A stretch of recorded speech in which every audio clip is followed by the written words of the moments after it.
So you're a spoken word artist, right? Yeah, no, it's so weird to like hear it out like spoken. But yeah, no, I do write like poetry, and sometimes I perform spoken word. But yeah, no, but I'm studying drum and film in second year, so yeah, I was trying to do a bit of like different things. Essentially, yeah. So how have you found it coming to Manchester for university then? Oh, it's a really good question. I love asking people that. Like a native man, I love it. How do you find my city? I do really enjoy the city, but I think like the course is quite like there's a lot of like creative freedom because you can make it what you want. But I think there's sometimes where it does feel a bit quite like isolating because I think it's not very representative of the city. I feel like universities are quite, especially in the creative like departments, it's essentially just like the same sort of people recycled from like central London coming in, and it's just a bit. That's always the case with like Russell Group uni. Yeah, no, it's really sad because the reason why I came to Manchester was because of like the city and I just thought it'd be quite diverse. But I think slowly it is happening like with the arts, but yeah. I think Manchester's a great place for the arts, but I think you might not necessarily find that within like the scope of like your university course, because as you said, like a Russell Group is only really going to attract a certain demographic. Exactly. So there are, I know, like loads of organisations and spaces, and that's so true. Can like find in the city outside of your university if that's more. Yeah, no, definitely, yeah. No, I do wish there was like more sort of like awareness on like I guess how.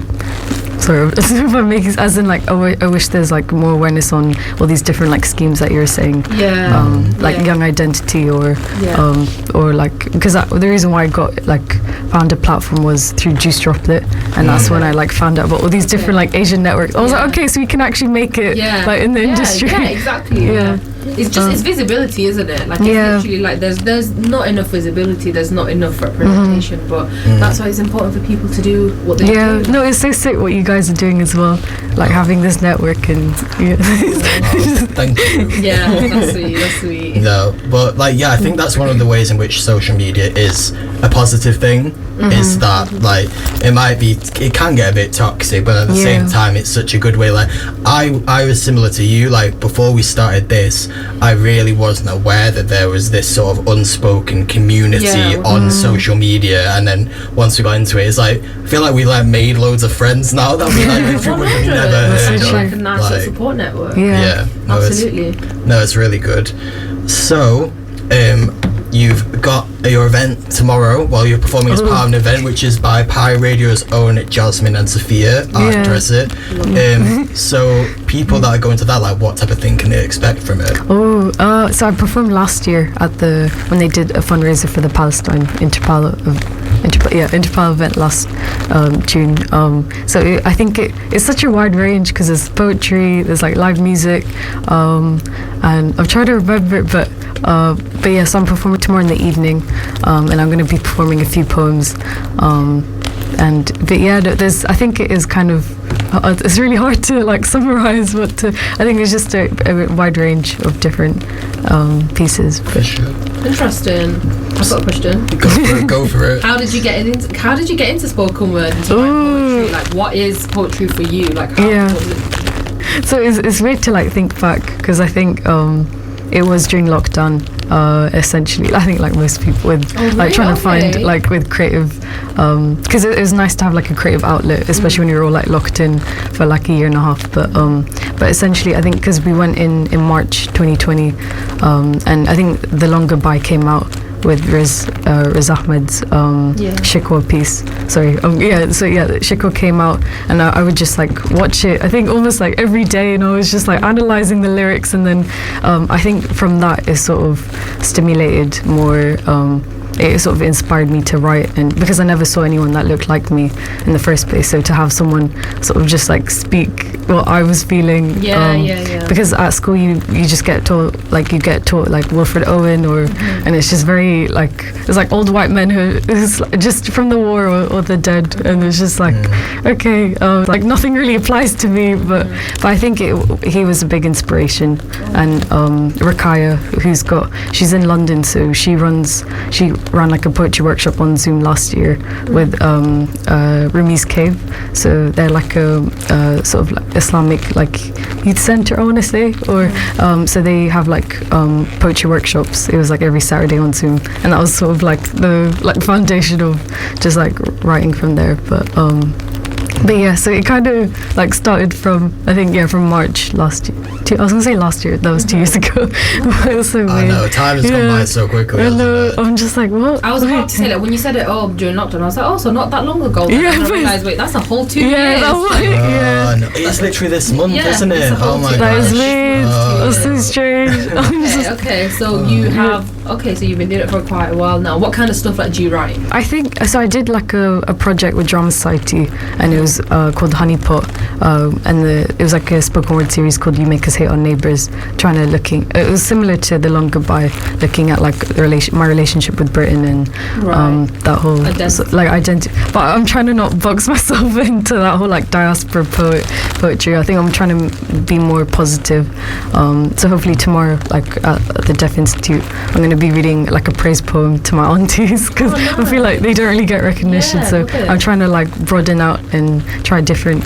Sorry, I don't know if that like answers you. No, I get it. I mean, I don't think like, you're saying, you want to be more positive, but I don't think diaspora poetry needs to be negative. No, you're right. Oftentimes, like there is a kind of almost inherent contention, I think, within like diaspora identity because of a whole load of things. But I like it. I get it. Like speaking from the affirmative, writing from the affirmative. I understand that. But at the same time, I get what you're saying as well in terms of you don't want that to be all that you do. Like the whole like pain and trauma. Obviously, it's really important, but it's still like like I know it's similar to a lot of different avenues in the arts as well. I think that I've heard, like, for example, Bobby Friction talk about it before when he said like, people only want to talk to me about like Asian music, like no one wants to talk about anything like me as like a DJ. That's so true. Yeah. It's hard, isn't it? It's hard when you kind of form a brand or a kind of like an identity as a poet who writes about XYZ, or you specialize in a certain topic area or a certain kind of craft. And it is, I think, difficult as creatives to not be boxed into just one thing. But then also on the other hand, like that's the exciting thing about the arts, the amount of like creative like you can do so many different things. You can like turn it into music, or you can like with poetry. How did you get into like performing then? So how was that pipeline from like kind of writing it to now like, okay, I'm performing it? That's a whole nother thing. It's really hard. No, I still struggle to trying to like even memorize my own but lyrics. It's not just poetry at that point. It's performing arts essentially, isn't it? No, it's true. I think drama does help of like trying to like learn how to rehearse and how to like project, and but I think going from like writing to perform is a bit of a jump. I think it is a lot of practicing in front of your mirror and just every time I'm like, who am I performing to? But it does help. And how did you do that? Like what inspired you to then be like, okay, I actually want to stand in front of a stage in front of people and speak out? No, I think it was just so hopefully like being that visual representation for other people, to be like, I relate to that. I want to be like, I want to essentially do something like that or something similar, because I love like, even not to quote Priya because I know you're gonna like talk about it later, but when she said like, if you don't like what you see, just make it happen. And essentially I wanted to like do something similar to like that, so then other people can do the same. So I hope that makes some sense of my butchered like paraphrase. No, that's all really cool. And like, do you find that you can apply certain skills that you have from your film and drama to spoken word and vice versa, or are they two separate things to you? I think it all intertwines. I think a lot of what I've sometimes what I write outside of the degree, like sometimes kind of recycle it into, so like with my poetry module, there's a piece that I'm performing called Cockroach tomorrow, and it's about essentially it's like a not a sequence poem, but it's just about essentially the piece is about trying to confront like relatives or like negative like toxic traits that I don't want to pass on, and essentially like breaking the generational trauma cycle. Yes, hopefully, yeah, that will like counteract the auntie's poem. Yeah, so it would be interesting, like, yeah. Love you, but sometimes you're a bit toxic. No, that's you've got to, like, isn't it? It's called duality. That's what it's called. Yeah. I'm here for it. Not everything is black and white. That's true, yeah. Exactly. Did you also want to speak as well about this panel that you're... Yeah, so this is still in the works. I really hope it's like on my bucket list.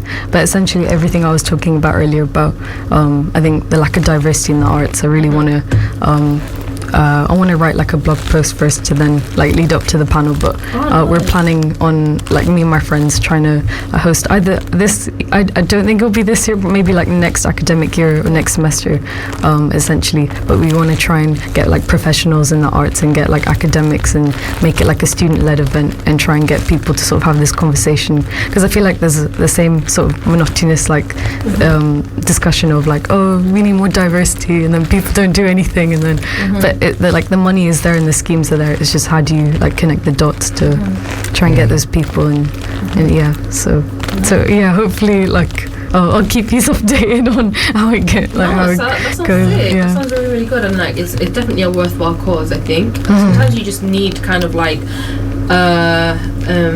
sometimes you just need to be triaged a little bit, you know, like you just need to be directed sometimes a little bit. Yeah, because I feel like so many societies are like trying, and then like they're like, oh, but why is it not diverse? And I'm like, but it's because you don't make the effort. Yeah. And I just think people just need to. A lot of lip service, not enough action. Sometimes. Yeah. It's true. Exactly. Yeah. So, for anyone that's listening that might be in a similar position that you were, say, 2 years ago, I know you, when we've spoken outside of this, you said about how there are a number of schemes out there, and it's just that people don't necessarily know about it. So, are there any in particular that you would like direct people towards, or any people in particular? I think I know a lot of like. I think like theatres in Manchester, like Contact, they do really well. They've got like workshops, like and the Monday open mic, and they've got like also songwriting sessions, and then Young Identity.